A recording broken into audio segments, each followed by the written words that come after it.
Donc en tant que référent CTA comité d'Isère, on a proposé au club en début de saison une visioconférence comment créer et comment faire vivre son école d'arbitrage. Après, sur des regroupements techniques de joueurs, on a invité les JAJ clubs à venir intégrer et faire des stages de formation pratique. Et jusqu'à dernièrement, on a organisé un stage arbitre sur 2 jours pour tous les JAJ clubs du département. On a eu une trentaine de jeunes arbitres qui représentaient 7 clubs sur les 27 du département. Et sinon, on a formé entre 50 et 60 jeunes arbitres T3.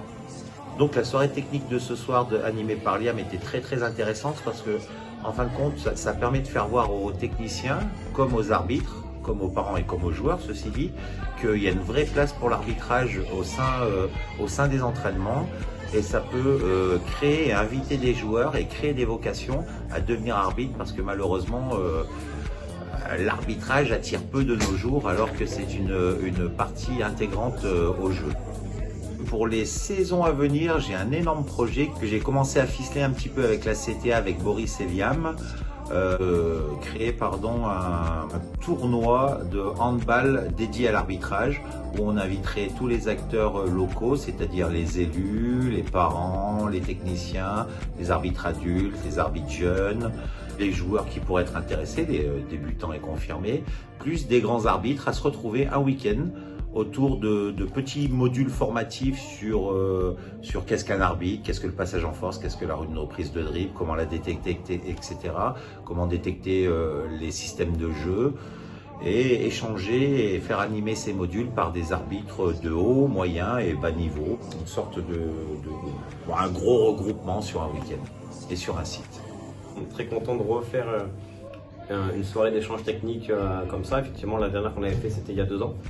Donc ça fait plaisir de revoir du monde sur le terrain, dans les gradins, de pouvoir échanger avec les entraîneurs, etc. Donc grand merci à Liam et à la CTA d'avoir organisé tout ça, avec Cyril et Marie-Claude qui ont aidé dans l'organisation, et au club de Saint-Hérève qui a mis à disposition le gymnase sur un créneau en plus de national féminin. Donc c'est sympa à eux. Donc voilà, merci à tout le monde et c'est grâce au club qu'on continue à se développer. Ce soir, donc, je suis venu pour voir parce que je connais très bien Liam.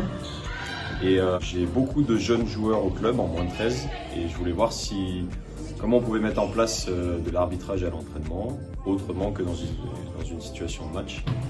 Et ça m'a beaucoup plu parce que grâce à ça, je vais pouvoir sensibiliser un peu plus les jeunes à prendre le sifflet et oser prendre des initiatives sur le terrain. Ouais, carrément, non mais c'est sûr que reprendre des activités comme ça de formation en présentiel, c'est ce qu'on recherche parce que sur les années précédentes, beaucoup d'interventions ont été faites en visioconférence, mais c'est beaucoup moins attractif. Et pour l'entraîneur qui vient sur l'événement, mais aussi pour l'entraîneur qui vient intervenir sur la séance et partager un petit peu ce moment-là. Donc c'est sûr que les temps de présentiel sont hyper importants et surtout avec les gens qui ont été présents sur la soirée, c'était un vrai plaisir d'animer ce temps-là avec les moins de 13 de s'intégrer. Concernant la séance qui a été animée, alors l'enjeu c'était d'arriver à mettre en avant la pratique du joueur-arbitre, arbitre-joueur autour de la récupération de la balle, donc à partir d'une défense homme à homme. Donc la récupération de la balle, comment? D'abord par pourquoi pas la subtilisation, mais aussi et surtout par l'intervention de l'arbitre pour arriver à détecter tout ce qui va être les fautes d'attaque, comme le marché ou alors les 3 secondes qui sont provoquées par un porteur de balle qui pourrait avoir la balle un peu trop longtemps dans les mains grâce à l'activité défensive à côté de dissuasion. Donc voilà, l'enjeu c'était d'arriver à développer ces comportements-là chez l'arbitre et chez le joueur. Mais surtout l'enjeu c'était de faire comprendre aux joueurs que de passer par le rôle d'arbitre, ça leur permettait de développer de nombreuses capacités, comme les capacités perceptivo-décisionnelles autour de qu'est-ce que je vois et comment je décide, mais surtout leur faire comprendre que si je connais mieux la règle, mon comportement de joueur derrière va être d'autant plus performant. Sur cette séance du coup, pour faire un retour à chaud, plutôt satisfait de l'enthousiasme de certains arbitres qui sont revenus plusieurs fois siffler à la main pour arbitrer les situations qui étaient proposées. Des comportements chez les défenseurs qui étaient assez intéressants dans j'harcèle et j'essaye de subtiliser.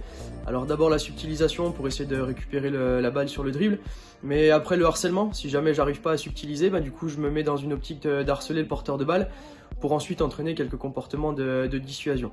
Alors, sur cette séance on a vu beaucoup de tentatives de subtilisation, peu de résultats, mais bon l'enjeu a été un petit peu trop grand et comme ça a été dit pendant l'échange avec les entraîneurs présents sur le débrief de séance, sur cette séance-là avec l'arbitre et le joueur, il faut éviter d'être trop ambitieux et de mettre beaucoup de comportements en même temps.